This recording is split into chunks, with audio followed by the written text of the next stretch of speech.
Good man.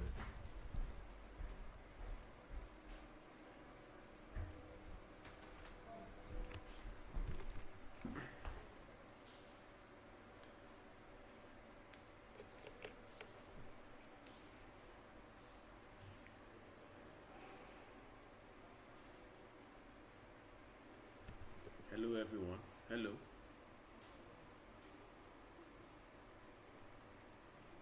I don't know if you can hear me.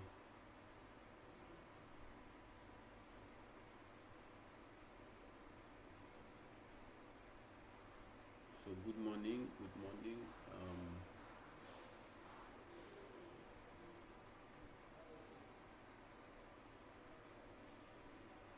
Sorry we are starting late.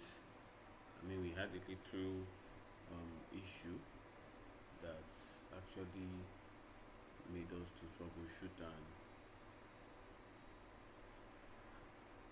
and that actually took a lot of time.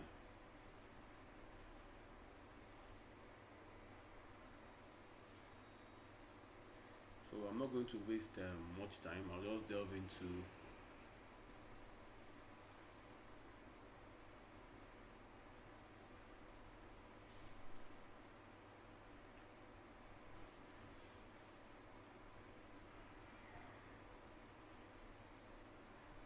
Yeah? Yeah. Come now.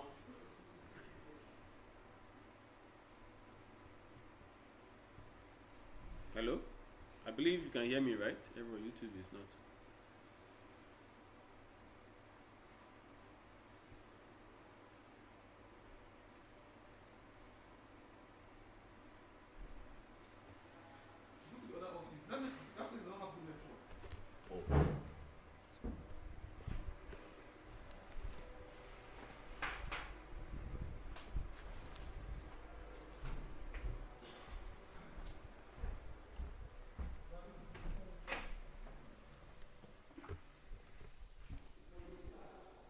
Stick it up, cause it's a highway.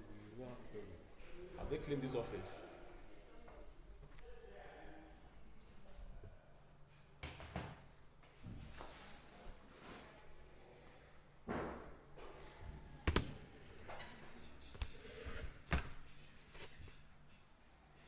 So hello, can you hear me? Good morning, everyone. Um, Sorry we have been having a little issue which we just rectified. So I believe we can proceed now. So please let me welcome you to the topic model development and optimization.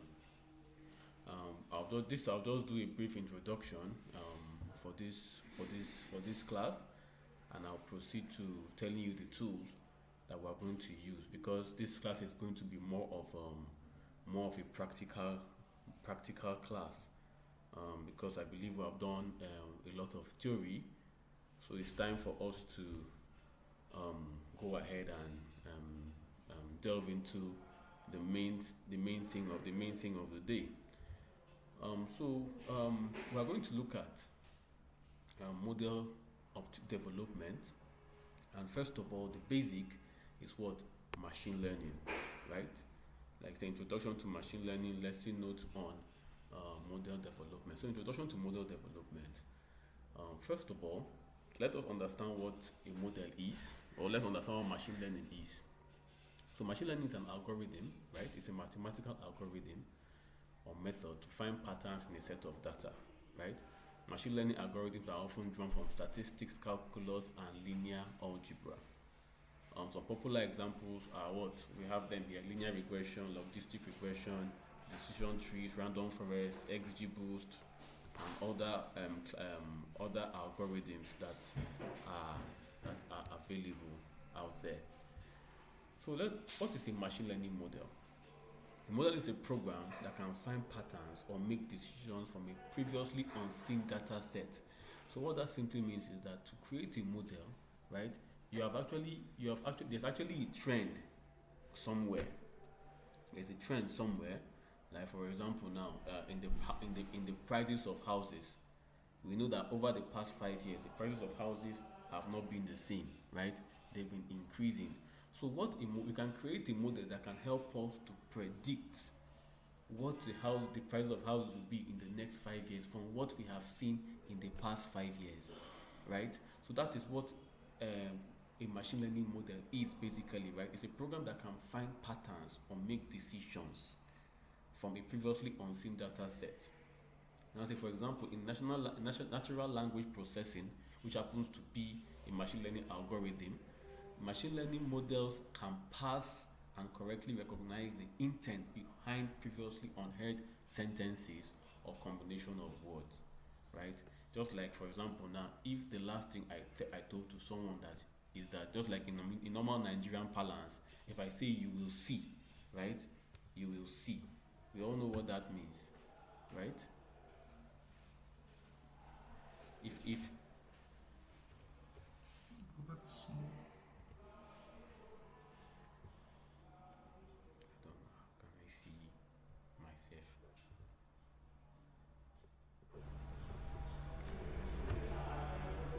I'm not loud enough. How can I see what's happening? I'm audible enough now.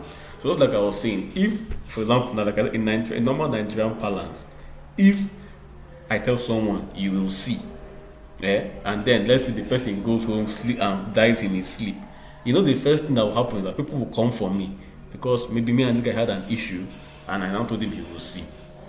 So that is what more like people are predicting the fact that maybe I've done something to the person. That is why I told him I said he will see, and that person died the next day. So that is just how this thing works. Sorry, I'm using that unorthodox method to explain it, right? So the machine learning model can find patterns. It's just for you to find patterns. It might not be totally accurate.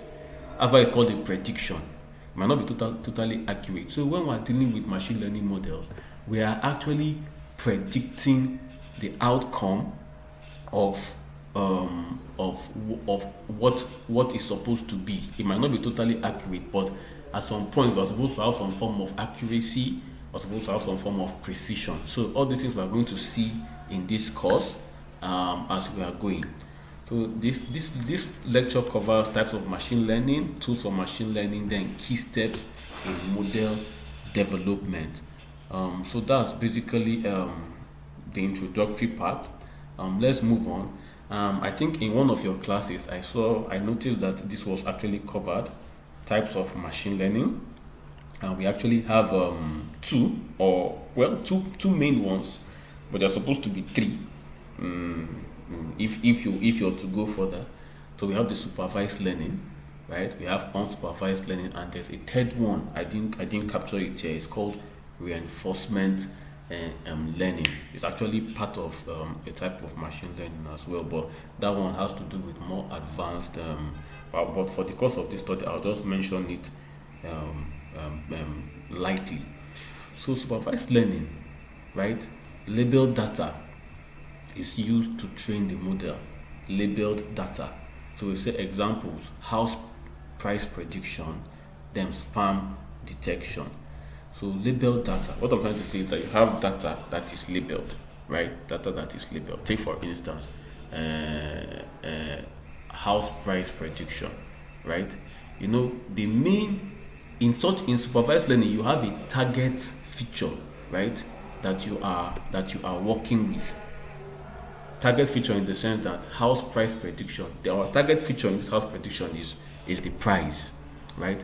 So normally in supervised learning, we get data sets that come in form of a table. I know a table has records and attributes, right, which are called the features. For example, now let me just quickly leave here.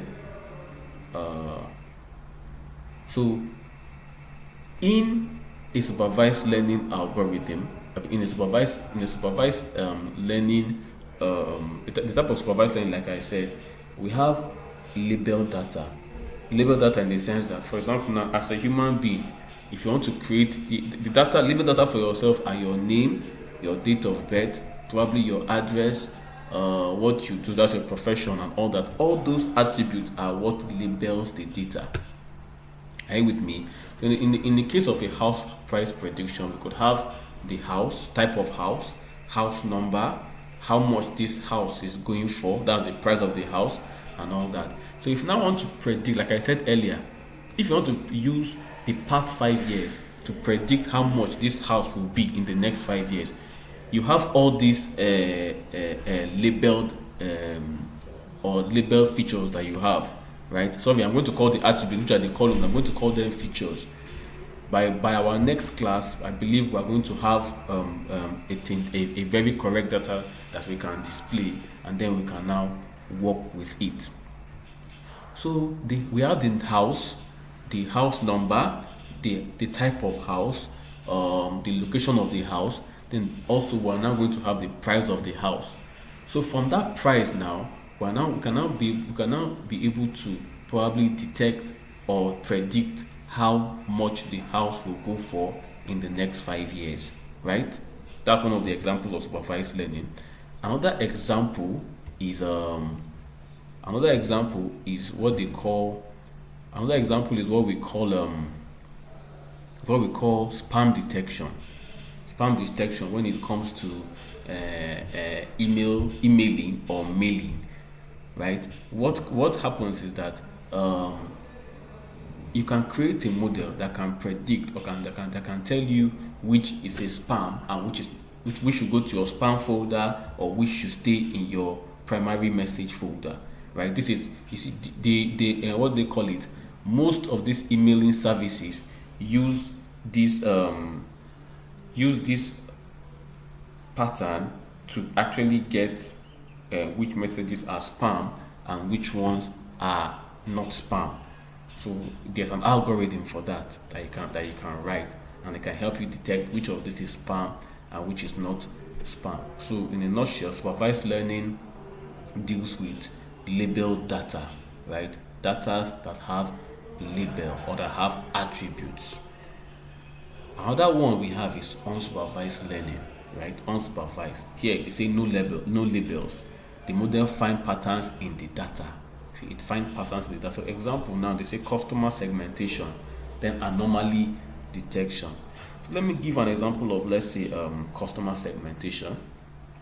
You have a supermarket whereby you sell normal day-to-day deliverables to people. So let's say there are customers that come and buy cornflakes, they come and buy milk, they come and buy sugar, they come and buy bread, and all that. So these customers are not labeled, right? Because why are they not labeled? A customer can buy bread. A customer will buy bread. A customer will buy maybe cornflakes. A customer will buy milk. A customer will buy sugar, right? So he's buying so many things, right? But let us say you want to know how which of these products does a customer buy more, right? So can you see you're looking for a pattern? Which of these products do the customer buy more? So that's what unsupervised learning does. There's no specific label that you can work with, right? It's just for it to find patterns in the data. Find patterns in the data, and we have, I believe, in the next probably in the next slide, we're going to see some of the algorithms, machine learning algorithms that we can use for all these things. I said there's a third one, reinforcement learning, just like the name goes, reinforcement, right? You learn it learns by reinforcement. I'll give you an example. Let's say your dog is always pooing in front of your house and you don't like it. There are people that will carry their dog and beat it. That's more like you want it to learn by force. You want it to learn by reinforcement. So when you keep on doing it, you might see probably the dog will change, and I don't know. That could be a testimony in some way. So tools for machine learning. The programming language we are going to be using is Python, right? The Python programming language, which is very adequate for this course that we're going to be delving into, right? Because of its simple syntax. It's actually very simple to use. So in Python we have libraries, right? Some of the libraries we are going to be deploying, we have NumPy, which is numerical data handling. We have pandas for data manipulation, because we are going to be working with a whole lot of data sets. So we need pandas to help us structure our data set.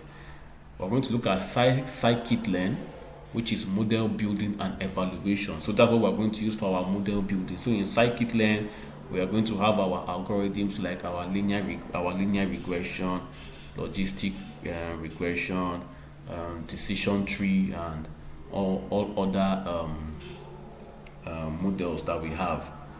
So we look at matplotlib and seaborn for data visualization if that will be needed, so that you can actually see how your the trends, or how your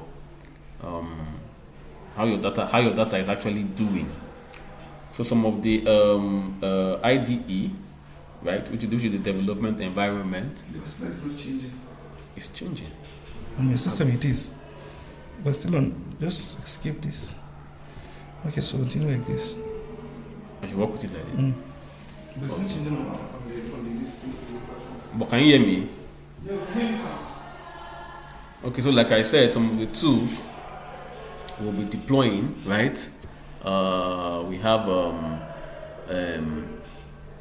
the programming language is Python. Like I said, this language is needed because of its simplicity, and it's actually it's very powerful for machine learning and data science. Then we're going to be deploying some libraries that are part of Python, which is NumPy. I said it's for numerical handling. When we start our deployment, we will see that. We have pandas for data manipulation. So pandas will help us get our data frame, and we can actually slice our data frames into what we want to work with. We have scikit-learn for model building and evaluation. Like I said, scikit-learn is what we deploy most of our machine learning algorithms for us. Matplotlib and seaborn for data visualization if that is actually needed, if that's actually necessary. So our development environment, that's more like what we're going to use to write our codes. I prefer Jupyter Notebook for this because since we're still at this level, we're going to work with Jupyter Notebook, right? Work with the Jupyter Notebook. Then we also have Google Colab as well. So that's basically what we're going to look at.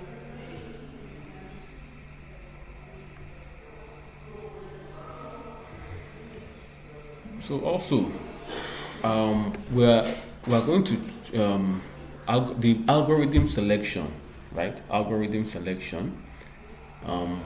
So how we're going to go about developing these models for every situation, right? For every pattern, there's a specific algorithm for it, right? There's a specific algorithm for it. Just for example, now you see algorithm selection. They say choose the problem. There's a breakdown for the algorithms. We have linear regression, which is used for predicting numbers, e.g., price of houses, right? Price of houses, or things that are actually continuous, or values that are continuous. So linear regression is for continuous values. Linear regression is for continuous values.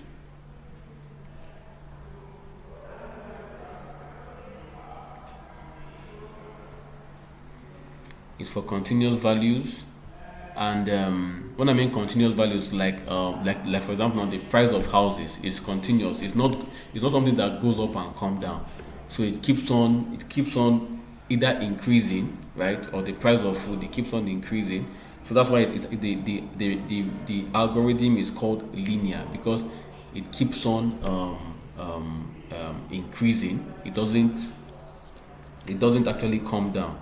So it's a continuous variable that will continue to expand and expand and expand. We have decision trees for classification tasks, right? E.g., spam detection, like like we stated earlier. If you want to know whether something is true or false, or something is yes or no, right? That's what they call classification task, right? Classification, you're classifying it into two or three groups. So in that situation, you're not going to use linear regression. You're going to use an algorithm like decision tree or logistic regression, right? So that is how the algorithm selections will work. There's what they call k-means. K-means, right? It's a clustering data for customer segmentation as well. So we're going to use scikit-learn for implementing these algorithms, like I stated. So before we delve into this course, we're going to actually download a few of these tools, right? Like Python. We'll download Python.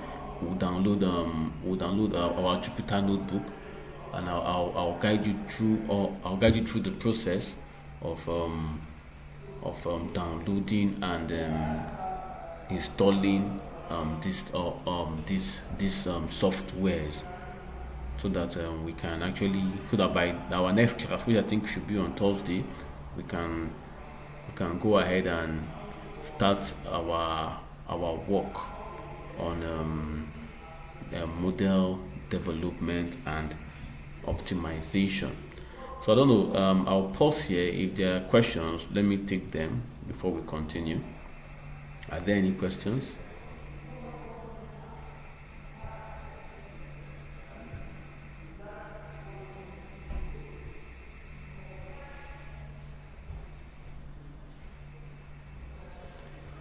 Okay.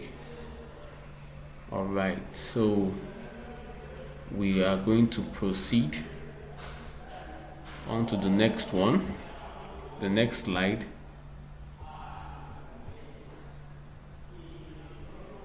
Which is training and validation.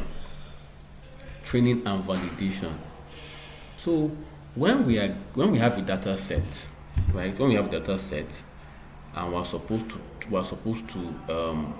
create a prediction model, it is always hello, can you hear me?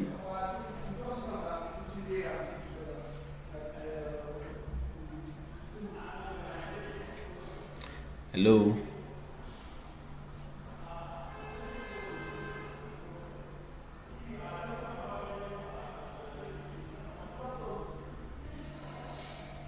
Okay, so like I said, it's always good that we divide our model into two, right? And why are we doing that? The reason is this: so that when we are so that we can train the model, the model with one, right? Then we can validate it with the other, right? I hope it's making sense. We can train the model with one, and then we can validate, or we can test with the other one. So they say training and validation. They say split data into training and validation sets, just like I explained, right? You are going to train the data with one of the data sets, one of the data. Then you're going to test or validate it with the other. Training set used to train the model, right? You train the model. First of all, you have to train the model. When you train the model, you can now test your outcome to see whether it actually works. So when we're testing, we're actually testing for accuracy, right? So if, for example, now we might not get 100% accuracy, but we have like maybe 80% or 90%, we can now say that, okay, this model has trained well.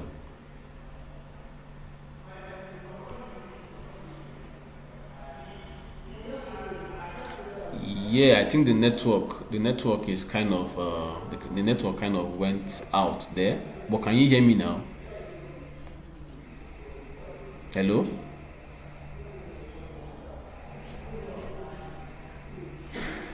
Hello? If you can hear me, drop a message saying you can hear me.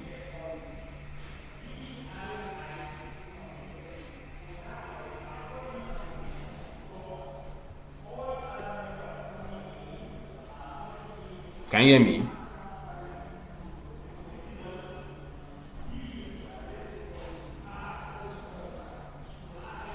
Are we together?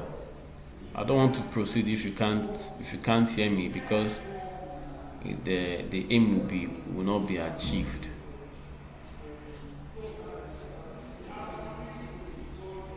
Hello.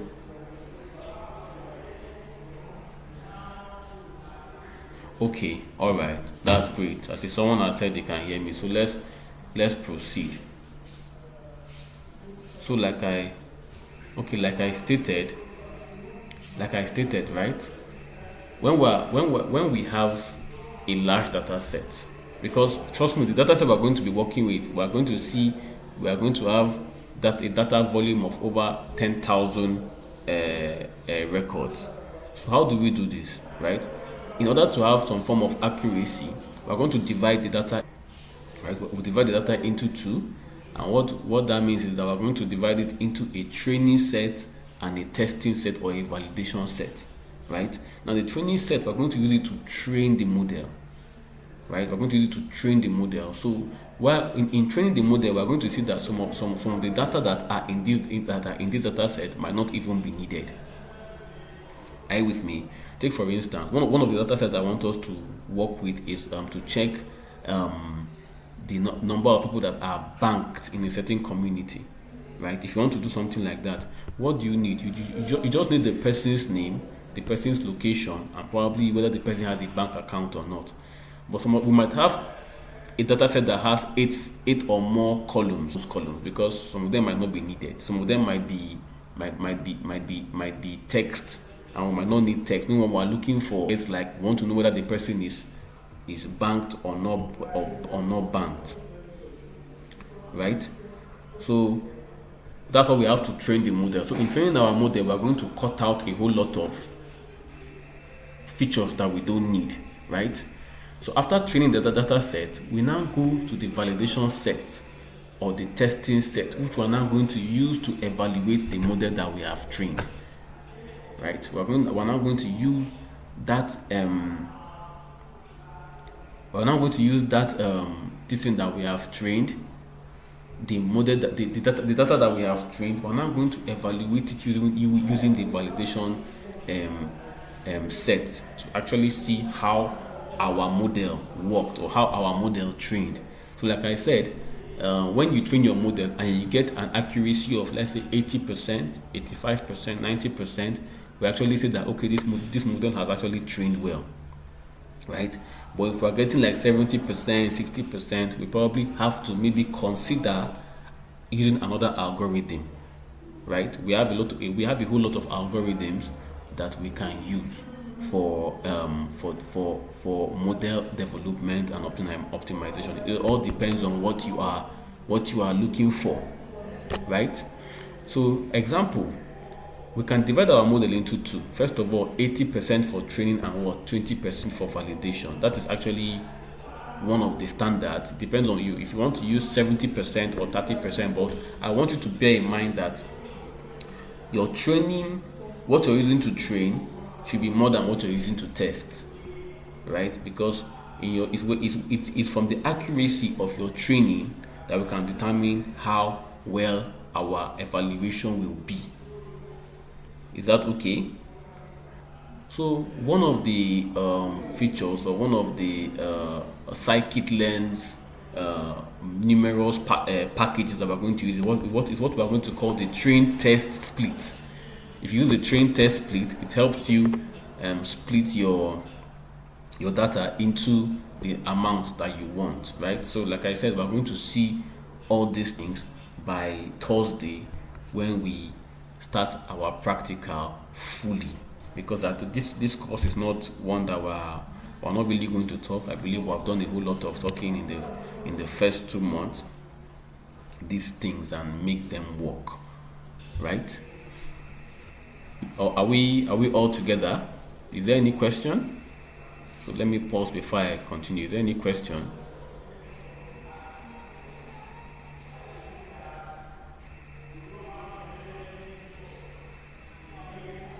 Ask.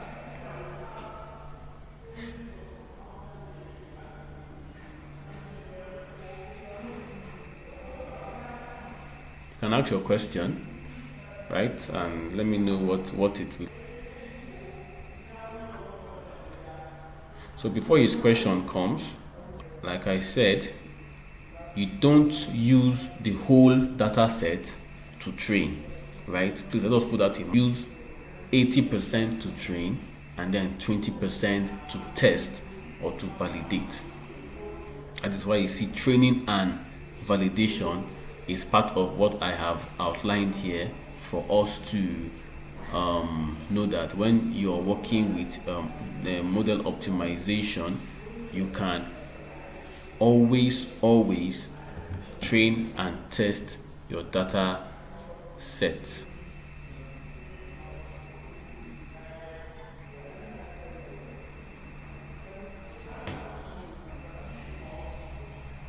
Probably Ibrahim is still curating his question.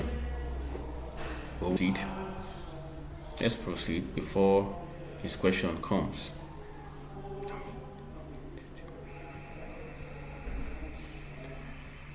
So, model evaluation.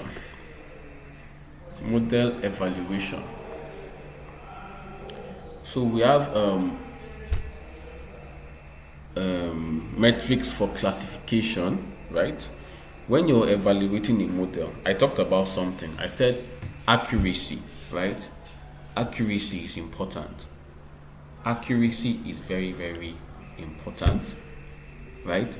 Apart from accuracy, it's what they call recall. It's what they call recall. F1 score, right? F1 score. These are some metrics for classification. Sorry, I was working on this and I probably had a little Hajara. No, you cannot train and validate at the same time. They have to come, one have to come before the other, right? I mean, just like for example, now you have a child, right? You have to put the child through school, or even you as an individual, you have to go through school. Or what we are doing here, we're actually training you. So before we can now test you is when probably after the training we now put you out for internship, or when you now get a job. That is where the testing and the validation comes. Do you understand? So you cannot train and validate at the same time. No, it won't work that way.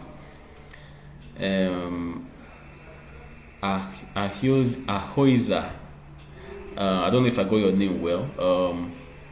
Well, splitting 50-50, it might work, right? It might work, but it's always advised that you train with more of if you train the data set, right? If you train the data set, right, with more of the data, right, it will give you more, how do I put it, there will be you have a lot, the training stage will be more, we kind of, how will I put the word now, you're training with more you're training with more of the data, right? You don't really need much to test, because if you get the training process, right, if you put the training process and you make it very well, that's why you need more data to train, right? If you get the training process, the testing is just for you to kind of validate what you've trained, right? Just like now, you spend more time actually going through training in life. You train yourself. Training never even stops, because even probably when you now get the goal you want to achieve, you still have to go ahead to still keep on making yourself better. So the training process using much data set is going to help you get a very strong backing, right? And the testing just for you, okay, yeah, let me just test with this little part and see. Just like in normal school, the time for teaching is more than the time for writing exam, right? They want you to understand what you're doing before they can now test you in an exam or a test. I hope it makes sense. So you need more data to train than more data. So you cannot train 50-50. That's why I said the basic or the main thing is always 80-20. Ibrahim, apart from machine learning, what are the main function of unsupervised learning? I don't know. You're saying two things here. You're saying apart from machine learning, what's the main function of unsupervised learning? Well, machine learning is actually, like I said, is used to train, just like the name implies. Machine learning is actually one of the nitty-gritties of artificial intelligence, right? Because how artificial intelligence is thriving is because machines are understanding what we are telling them to do, right? And when they understand what we are telling them to do, they can now give us a feedback that might be accurate or close to accurate to what we want. Do you understand? So that is why machine learning comes. It's more like the bedrock of AI. After machine learning, you can now go to what they call deep learning. Then you can now, that's why you have to build a machine learning model.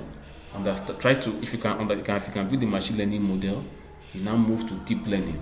Deep learning too has its own algorithms as well, right?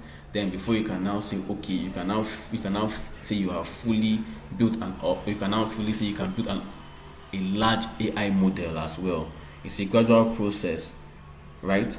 So the main function of unsupervised learning, like I said, supervised learning and unsupervised learning. Supervised learning uses labeled data. I give an example now. I have a table, or I have a data set that I need to know which of these mails are spam and which of them are not spam, right? That is an example of a supervised learning, right? Because I will have certain labels, right, that will tell me that these emails coming in are not important. So most emails that go to your spam are unimportant messages, right? So if I have a data set that whereby I have all these labels like time of entry, maybe type of mail, sender, and all that, these are labels. Are you with me? Time of email, type of message, sender, so on and so forth, right? These are labels. That is why it is called supervised. You have labels, right? Unlike unsupervised now, you don't have these labels. You don't have these labels. For example, now let us say you have what? You have a mixture of dogs and cats and maybe chickens, right? What unsupervised learning will do is that, okay, once you pass a picture of a dog through the algorithm, it will tell you that it might just tell you it's an animal, right? So when you now train it for it to understand that, okay, this is a dog, right? This is a cat, and this is a chicken. When next it sees a picture of dogs in a cluster, it can now pick the dogs out for you. Do you understand? So that's why I say unsupervised learning works with clusters. It works with clusters. So that's why you can have when it sees a dog, it can pick a dog for you. When it sees a chicken, it can pick a chicken for you. So the main function is for unsupervised learning, is for, right? There are no labeled data, but it can detect patterns for you, and it can.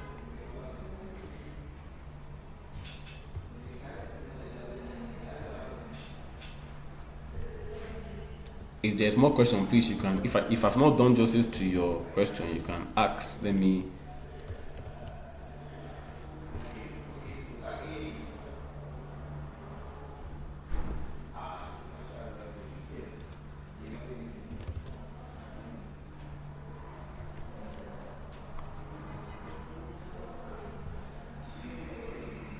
Can you hear me? Can you hear me now?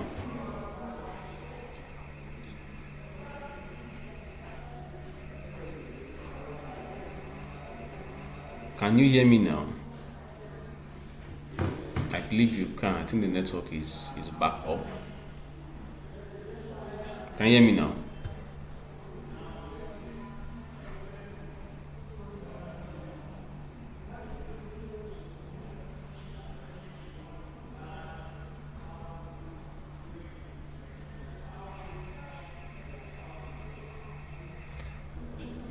Okay, so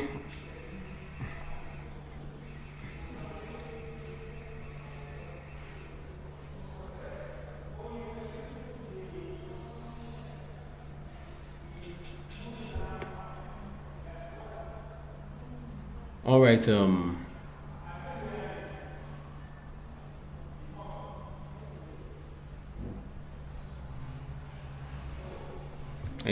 Any other question?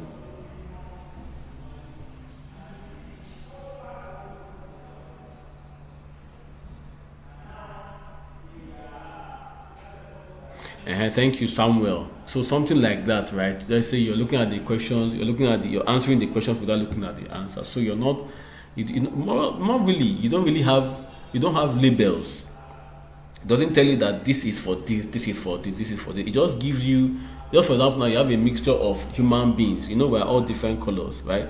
Different colors, black, white, and all that. So you just say, okay, pick the people that are white, right?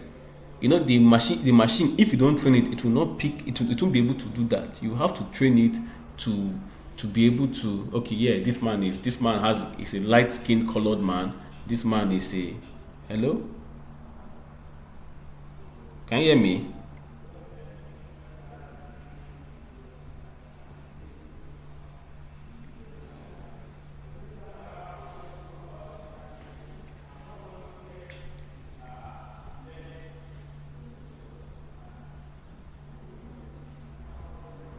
Hello.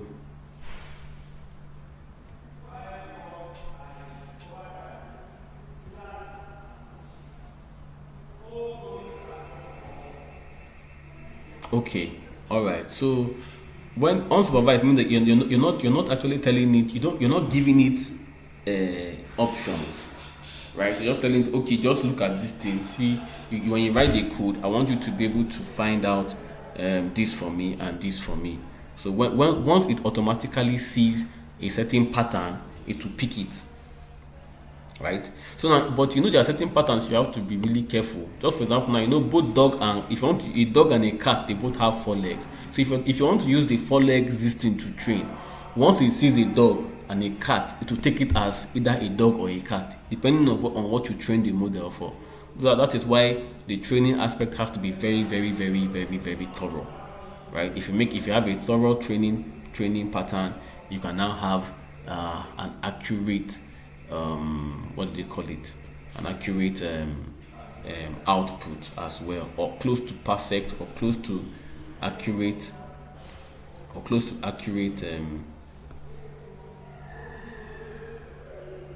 this thing.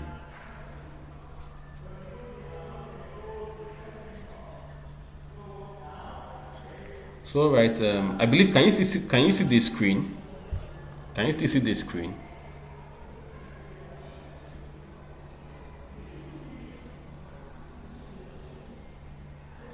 All right, so we are going back to the next one. So I talked about, so we have metrics for classification, which I've stated, right? Then some of the metrics for classification is, right, accuracy. One of them is accuracy. Another one we look out for is precision, right? Another one we look out for is recall. Then F1 score. These are some of the metrics for classification. Please, this note I'm still going to add some content to it, because some of the contents here have not really been captured. So, but let me just quickly delve into the meaning of some of these things, right? So, accuracy. When we talk about accuracy, we're talking about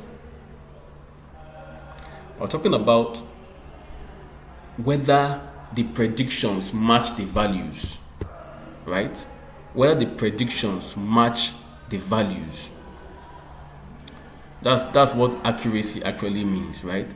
So, and it has a formula: number of correct predictions all over all the predictions. Am I making sense? Like I said, it is more like a metric that measures how often a model's prediction match the actual values. The data set, right? we have a data set that has 1,000 data. Now inside this 1,000 data that we have, some of those data might not be correct, right? So that is why we are training. That's why we are training.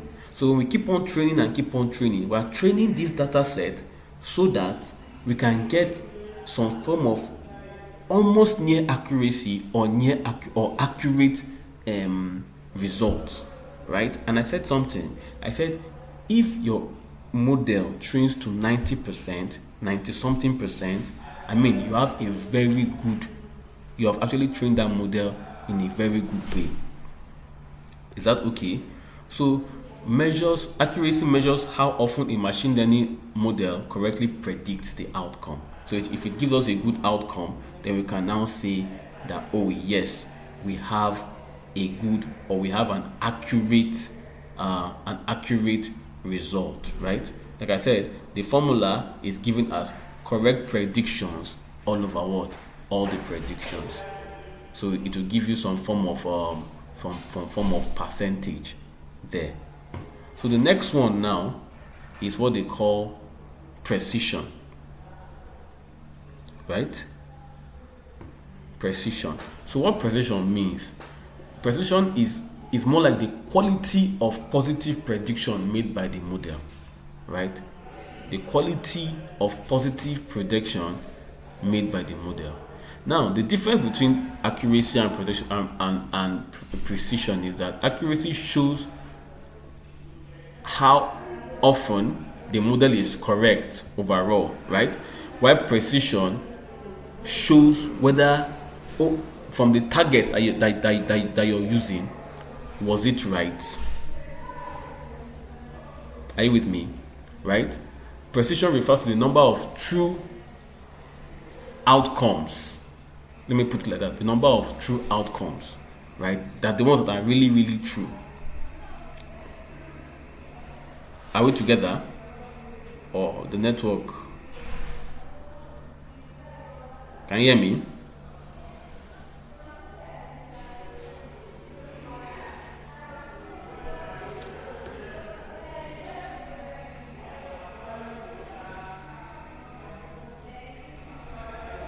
Hello?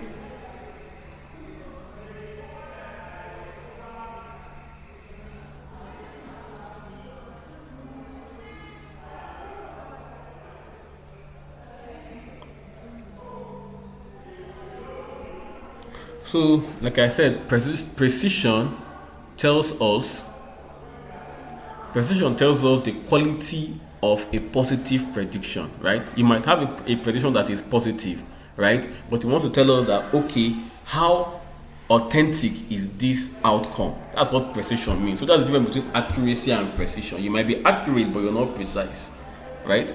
There are two different things. So accurate and precise are two different things. Precise has to do with the quality of the output, while accuracy can tell us, oh, this is actually accurate. So let me just give you an instance of when something is not precise. When we have a certain individual, right, that is female, right? But when we now do the prediction, okay, when we now run the accuracy, it tells us that it's accurate, right?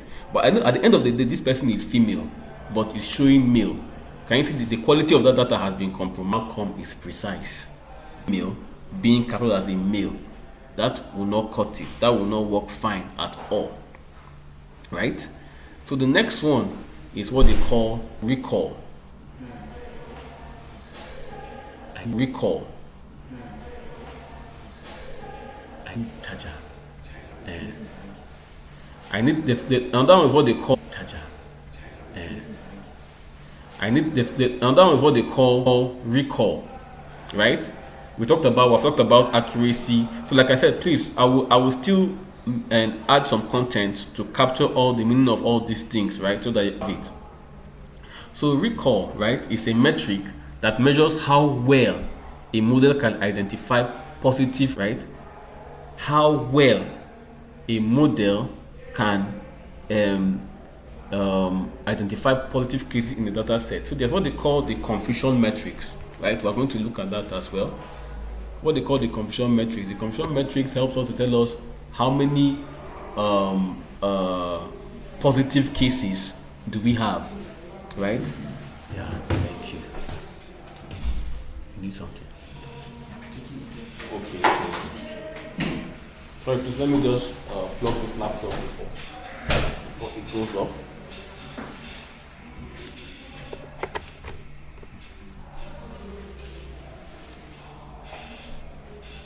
Okay, all right.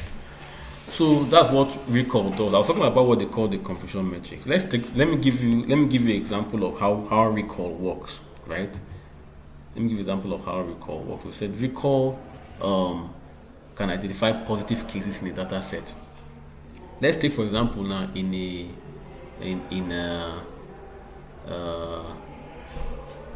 let's take cancer, for example, now, right? You know, cancer has various stages.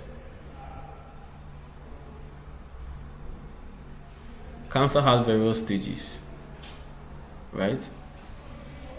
So now, I've forgotten the terms, the medical terms that they use, but let us see just what they call malignant, and I've forgotten the other term. But let me just try and explain it. There are those that have this cancer, right? But theirs is not as deadly as some, right? Then there are those that have cancer and theirs might be at a certain stage whereby it is very deadly. So what recall helps us to do is this. Recall helps us to, yes, we put all of them in this situation, they all have cancer. Do you understand? So what recall can help us do is that it can give us the positive outcome as to how this cancer is in a person's body.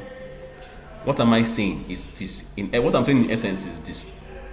If someone has cancer, right, that this cancer probably it can be treated using chemotherapy, right? I've forgotten the term. There are terms that they use, either malignant and one other term. I can't really remember the terms, but that's why I'm actually using this example. So what recall can help us do in such a data set is that it can help us, it can tell us whether this person's cancer is one that can be treated, right? While this person's cancer is one that even if it can be treated, it has to go through very rigorous process. So, there are cancers that probably, maybe they are the ones that probably medical situations can treat. They are the ones maybe you have to go through some form of chemotherapy or some procedure to treat it. And there are those ones that probably cannot even be treated. It's just like the person that, okay, just go and wait for your time, right? So what recall helps us to do is that it can help us to give us the positive, it can tell us the positive rate, right? The positive cases from such data set, so that you can actually say that, oh yeah, this person at this point, it can be treated through medical process, this one can be treated through surgical process or whatever process, right? The last one now is what they call the F1 score. What they call the F1 score, right? F1 score measures how well the model performs by combining precision and recall, right? F1 score will combine precision and recall to tell you how your model has performed. So F1 score is what tells you that, okay, your model has performed well, right? So the F1 score has it to give you, so it has a formula, right? It has a formula which is 2 times the precision, which is 2 times the precision times the recall, all over the precision plus the recall. But like I said, I'll fuse everything into this note so that all of us can eventually look at it in our spare time when we are reading. We can know all these things. So for now, I'm just doing these semantics for now, so that when we start the practice, when we talk about recall, when we talk about accuracy, when we talk about precision, you know that yes, we have spoken about these things before, right? So an alternative evaluation metric in machine learning is the F1 score, right? Which assesses the predictive ability of a model by examining its performance on each class individually rather than considering overall performance like accuracy does. Just like what I've explained with the cancer example here, right? Or just like now you go to a hospital. Let me just reiterate that example again for those of you that probably didn't get it. You have patients everywhere, and I'm sorry I'm using the cancer example, but it's one that I feel has stages. It has stages, and it's one that I feel I can use to buttress my point. So if cancer patients in the hospital are all there, you have data, you have your label data on cancer patients with different stages of this cancer. What recall does, like I said, what recall does, right? It will tell us, it will give us an accurate data, or to give an accurate value as to, okay, since everybody here, if you want to use accuracy now, accuracy will say, okay, everybody here has cancer. It might even give us 100% accuracy. Do you understand? But recall now will now say, okay, yes, everybody here has cancer, right? But so and so people, right? Their own cancer is not as deadly as so and so people, right? So that is what recall will help us do. And we often test recall using what they call the confusion matrix, right? Whereby we have the true positive, true negative, false positive, and false negative, right? True positive are those that actually have the cancer that are deadly, and they've been captured as they have the cancer that is deadly. True positive, right? True negative are those that have cancer, but their own is not deadly. That's why they are under the true negative part. False positive are those that don't have deadly cancer, but they've been captured as if they have the deadly cancer. I don't know if I'm making sense here, right? In the long run, we're going to see all these things, and I'm going to still tell you about this in the team. Are those that have the deadly cancer, but it was captured that they don't have the deadly cancer. So what recall helps us to do is that it helps us to assign people according to these various categories, so that when you're now coming to look at your data again, you can now say, oh, this person is not supposed to be here, and you can now say, okay, this is your own case, you can go here, right? Someone said data is gold. So if you can manipulate data, right, using these models, I don't see what you cannot really achieve, right? So the last one which I said was the F1 score, which happens to be, like I said, it has a formula, 2 times precision, or let me say precision times recall, all over precision plus recall times 2. That is the formula for F1 score. And like I said, the F1 score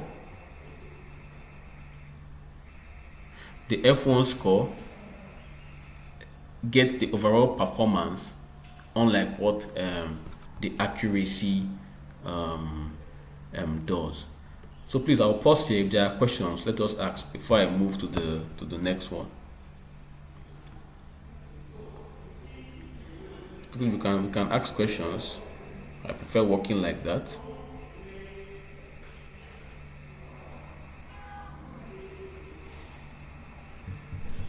Are there questions so far? Model evaluation, and I think the last one was training and validation split. I think we asked questions there, right? So model evaluation, are there questions?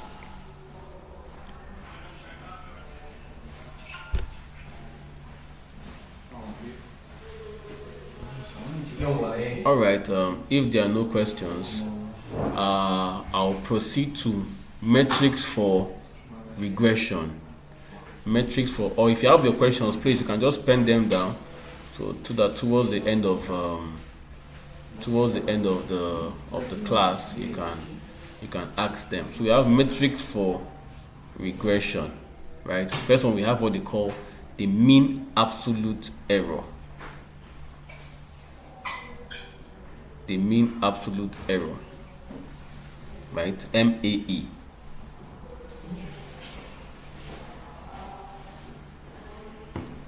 We have the mean absolute error, right? So in machine learning, the magnitude of difference between the prediction of observation and the true value of what the observation is, right? It's more like you have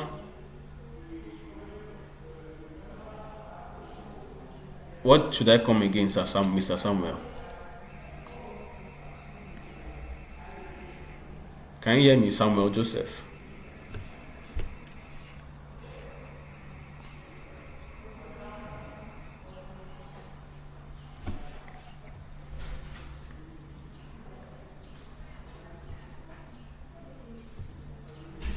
Samuel Joseph. He said I should come again. Which of the aspect did I lose you? I was talking about the mean. No, not recall. F1. F1 score, not recall. Not recall. Let me type the formula for you. The formula for F1 score. I believe you can see my screen, right? Is equal to 2 times precision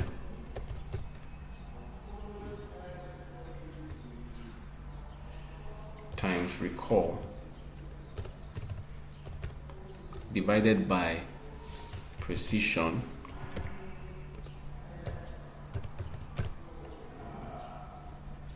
plus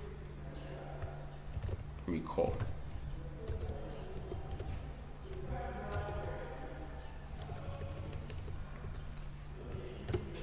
That's the formula for F1 score. I believe you can see it, right? All right, Samuel, I've answered your question. I believe it's on the screen. If you look at the screen, I typed the formula for F1 score. I said it's 2 times precision times recall all over precision plus recall. Then Hajara, you said accuracy.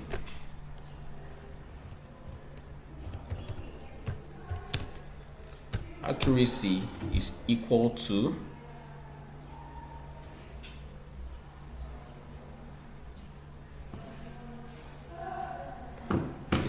correct predictions divided by all the predictions or total predictions. Let's say all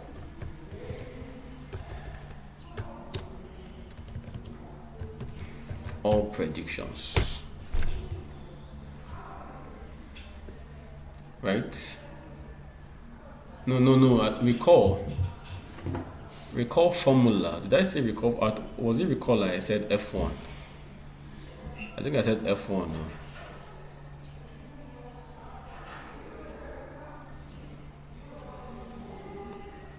But the recall formula, well, there's actually a recall formula, but we're not going to delve into it now because, just like I said, we're going to use what they call the confusion matrix, and I've not gotten that. I've not gotten to that part yet. But it's actually a formula for recall, right? So probably in our next class we'll just look at it, and it's actually a formula for recall, right? But I want you to understand the confusion matrix, right? The confusion matrix. I don't know. Let me project. I don't know if I can project this.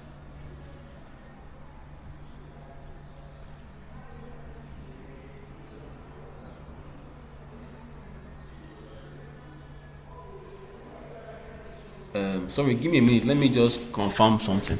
I'm coming back.